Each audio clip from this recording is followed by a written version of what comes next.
She was just a librarian to him, until the town learned what her hands had held all along, in the heart of Hazleton, Michigan, where maple trees lined Main Street and the courthouse clock ticked louder than the traffic. The public library stood as a quiet sentinel. Its brick walls, worn by decades of winters, held more than books. They held the town's memory. Margaret Maggie Coleman, 60, had tended those shelves for 35 years, her glasses perched low, her cardigan faded but neat. To most, she was Miss Maggie, the woman who knew every title, every borrower, every story whispered between the stacks. But to Ethan Walsh, the new library director, she was a relic, a dusty page he planned to turn. Ethan arrived in Hazleton with a tablet full of plans and a smile that didn't linger. Fresh from a city job, he saw the library as a stepping stone, a project to polish his resume. This place is a museum, he told the board on his first day, pacing the meeting room, his loafers clicking. We need tech hubs, co-working spaces. Books are dead weight.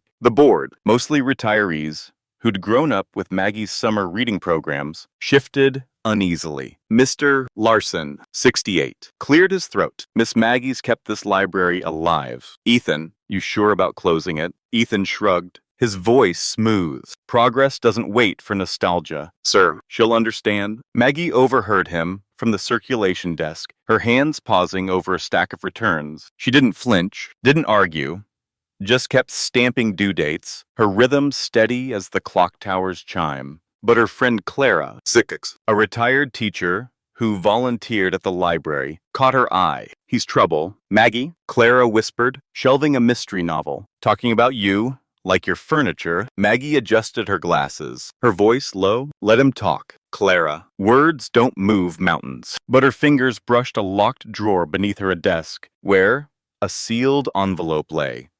A reminder of a promise she'd kept for decades. Ethan wasted no time. By week 2, he'd drafted a closure plan, citing low foot traffic and outdated operations. He called Maggie to his office, a converted storage room with bare walls and a humming laptop. Margaret, he said, leaning back, you've done great work, but we're pivoting. I need you to train a temp for digital cataloging. Then, consider early retirement. His tone was final, like he'd already checked her out. Maggie met his gaze, her hazel eyes sharp behind her lenses. The library's more than a catalog. Ethan, it's Hazleton's roots. He smirked, tapping his screen. Roots don't pay bills. Train the temp by Friday, or I'll find someone who will. Outside, Hazleton buzzed with unease. At the diner, Clara shared Ethan's plan with patrons over coffee. Closing the library, grumbled Tom, a 70-year-old farmer, setting down his mug. Maggie helped my kids read, saved them from dropping out. Across town, at the Historical Society, Clara and a few seniors dug through records, hoping to stall Ethan's proposal. They found a 1990 article, faded but clear. Local librarian secures 1 to 5M. Trust to save Hazleton. It described Maggie Coleman, then 25, rallying donors after a factory closure had gutted the town's economy. The Coleman Trust, named for her late father, had rebuilt schools, the clinic, even the library itself. Clara clutched the clipping, her voice fierce. This is our Maggie. Ethan's got no idea. Back at the library, Ethan pushed harder. He posted a job ad for a digital transition specialist. Its requirements a jab at Maggie, tech fluency, no mention of library experience. He stopped by her desk, his voice clipped. Start boxing those old records. Margaret, we're clearing space. She didn't look up, just kept mending a torn book. You're clearing more than you think. Ethan, Hazleton doesn't forget its own. He scoffed, but her calm rattled him. Her eyes held something he couldn't read. That night, Maggie unlocked her drawer, pulling out the envelope. Inside was a single page, its letterhead gleaming. Coleman Trust. She traced the signature, her own, from 1990. Not yet, she murmured, tucking it back. But her hands weren't idle. She was counting the days. By Friday, the town was stirring. Clara's article hit the Hazleton Herald. Library at risk. Is its hero forgotten? It named Maggie's 1990 trust, with a photo of her at 25, shaking hands with a mayor. The diner erupted. Close the library, a baker snapped. Folding the paper, Maggie kept us afloat when I lost my job. At bingo night, seniors passed flyers, their voices rising. Tom stood, his work boots heavy. She's one of us. We're not losing her. Maggie kept working, her desk a fortress of books. But Ethan's smile was fading. He hadn't expected a fight. The Hazelton Library buzzed with an unfamiliar tension, its oak shelves casting long shadows under the morning light. Maggie Coleman, 60, stood at her desk, her hands steady as she sorted a stack of children's books. But her hazel eyes flicked toward the front door. Ethan Walsh's closure plan had spread like frost across town, chilling conversations at the diner, bingo nights, and even Sunday sermons. Outside, a makeshift sign, scrawled in marker on cardboard, read, "Save our library. Save Miss Maggie." Ethan ignored it, his focus locked on a spreadsheet glowing on his laptop. "Numbers don't lie," he muttered to a temp he'd hired, a young woman named Lila who fumbled with a scanner. "This place bleeds money." Maggie overheard, her lips pressing thin. She didn't argue, she never did. But Clara, shelving nearby, had no such restraint. "Bleeds money," Clara hissed, her gray curls bouncing as she leaned toward Maggie. "He's the one bleeding our history. Did you see the Herald article? Folks are livid." Maggie nodded, her fingers brushing the locked drawer where the Coleman Trust envelope lay. "I saw." Clara, "Let them read. Truth finds its own way." But her calm hit a spark. Ethan's latest move had pushed her closer to opening that drawer. Ethan doubled down. He called a staff meeting, his voice sharp as he handed out tasks. "Lila, digitize the card catalog. Margaret's system is a mess. Everyone else, box up anything pre-2000. We're streamlining." The staff, mostly part-timers, who'd known Maggie for years, exchanged glances. Sarah, a 50-year-old aide, spoke up. "Miss Maggie's system works fine." Ethan, "Folks find what they need." Ethan's smile was tight. "Folks need Wi-Fi." Sarah, "Not paper." Margaret, "Train Lila by tomorrow, or I'll assume you're not cooperating." Maggie met his gaze, her voice even. "I'll train her." Ethan, "But you might want to learn what you're tearing down first." He waved her off, but his jaw twitched. She wasn't bending like he'd expected. Outside the library, Hazelton was rallying Clara and Tom. The farmer organized a petition at the diner, gathering 150 signatures by noon. "Maggie's our anchor." Tom told a crowd over pie, his voice gruff. "She helped my boy with college forms when I couldn't read the fine print." At the Historical Society, Clara unearthed more records.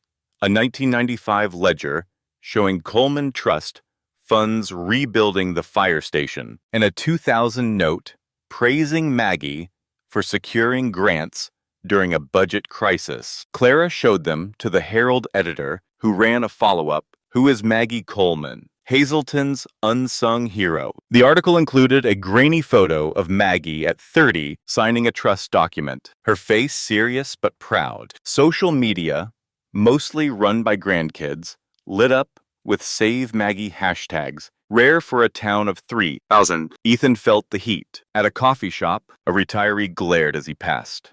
At the library, a teen slipped him a flyer reading Books Over Bites. He brushed it off, but his calls to the board grew tense. "I'm modernizing, not destroying." He snapped to Mrs. Hayes, a 70-year-old board member. She adjusted her glasses. "You're dismantling Maggie's work." Ethan, "That trust article, did you read it?" He scoffed. "Old news. Trusts don't run libraries." But Mrs. Hayes's frown lingered, and Ethan's inbox filled with emails, residents demanding a public meeting. He agreed, scheduling it for Friday, certain he could sway them with charts. Maggie kept working, training Lila with patience despite the scanner's glitches. "It's not about speed," she told the nervous temp, her voice warm. "It's about knowing what matters." Lila nodded, then whispered, "People are talking. Miss Maggie, they say you saved the town." Maggie smiled faintly. "People talk." Lila, "I just kept the lights on." But her words carried weight, and Lila's eyes widened.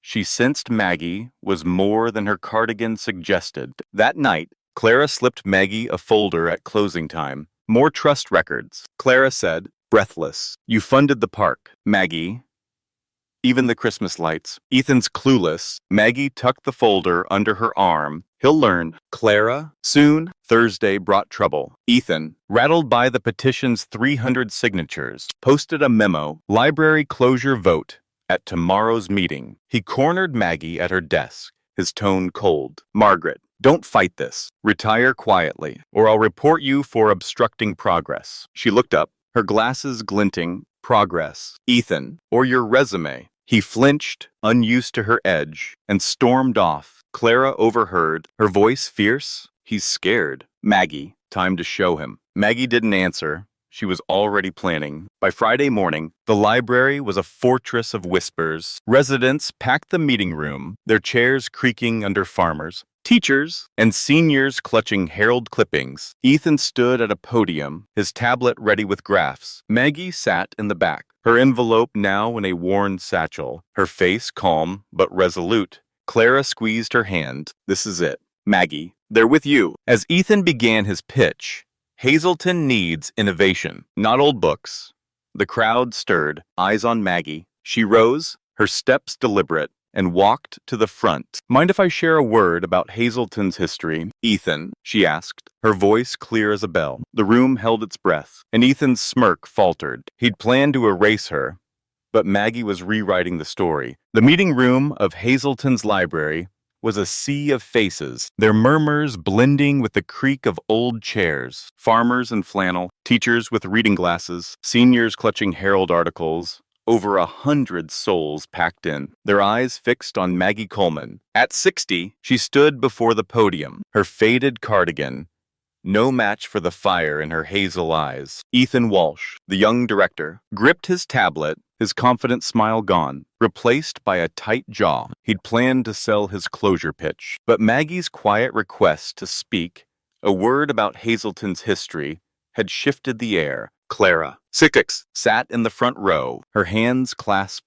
whispering to Tom. The farmer, here it comes. Maggie set her worn satchel on the podium, her movements deliberate, like she was shelving a rare book. Hazelton's library isn't just walls and books, she began, her voice steady as the clock towers chime. It's where we taught our kids to dream, where we mourned losses, where we planned tomorrow. Ethan calls it outdated, but I call it roots. The crowd nodded, a low hum of agreement rising. Ethan shifted, his voice sharp. Margaret, we're here for facts, not stories. My plan saves money. Maggie met his gaze, unflinching. Then let's talk facts. Ethan, open my satchel. Clara handed it up, and Maggie drew out the sealed envelope from her locked drawer. Its Coleman Trust letterhead catching the light. She broke the wax seal, pulling out a single page. This is the Coleman Trust. Founded in 1990, she said, holding it high. I signed it when Hazelton's factory closed. When we faced losing our schools, our clinic, our home, it brought $5 million to rebuild, and it's still active. The room stilled. Mrs. Hayes, the board member, leaned forward. Maggie, you did that. Maggie nodded. My father taught me to give quietly. I just followed through. Ethan's tablet dimmed. Forgotten. A trust from 1990. He stammered. That doesn't change our budget today. Maggie's eyes sharpened. Doesn't it? That trust funds half this town's services. Fire station, park, even your salary. Ethan, closing the library voids its terms. No trust, no funds. She handed the document to Mrs. Hayes, who scanned it, her glasses fogging. She's right. Mrs. Hayes said, voice firm. The trust ties to the library's operation. Close it. And Hazelton's budget collapses. The crowd erupted. Tom clapped. Clara cheered. And a teen waved a Save Maggie sign. Ethan sank into his chair, his face pale. He'd seen Maggie as a shadow to erase, not the spine of Hazelton. I didn't know, he muttered. But Maggie wasn't done. She pulled out Claire's folder, ledgers, articles, notes. In 1995, the trust saved the fire station, she said. In 2000, it kept our clinic open. Every Christmas, it lights Main Street. This library isn't a cost, it's a promise. Her voice cracked, not from weakness, but from years of carrying that promise alone. The room fell silent. Then Tom stood, his work boots heavy. Maggie's our promise. 2. Vote no on closure. The chant spread. No closure. Save Maggie. Mrs. Hayes called for order, her gavel tapping. Ethan, your plan's off the table. Maggie, what do you need? Maggie paused, her hands resting on the podium. Not my job, she said softly. I need Hazelton to remember why we're here, together. Ethan looked up, his voice small. Margaret, I misjudged you. I'm sorry. It wasn't loud, but it landed. Maggie nodded, not with triumph, but understanding. Learn from it. Ethan, that's enough. The vote was unanimous.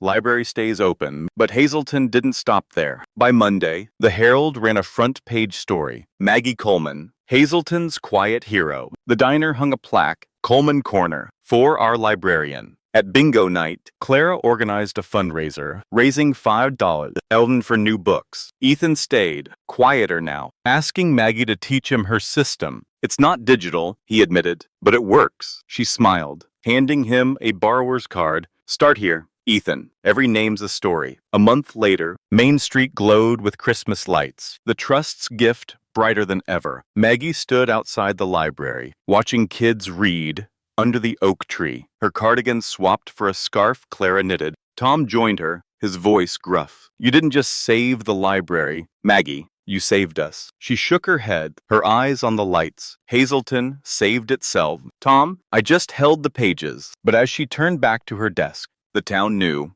Those pages were their story, and Maggie was its keeper.